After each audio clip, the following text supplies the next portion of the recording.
قل إن كان آباؤكم وأبناؤكم وإخوانكم وأزواجكم وعشيرتكم وأموال اقترفتموها وتجارة تخشون كسادها ومساكن ترضونها أحب إليكم من الله ورسوله وجهاد في سبيله فتربصوا حتى يأتي الله بأمره واللہ لا يهدي القوم الفاسقین۔ اے نبی صلی اللہ علیہ وسلم، آپ لوگوں سے کہہ دو،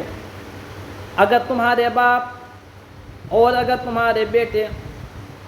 اور اگر تمہارے بھائی اور اگر تمہاری بیوی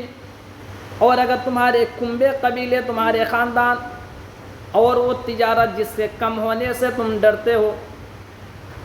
وہ مال جس کے نقصان ہونے سے تم ڈرتے ہو،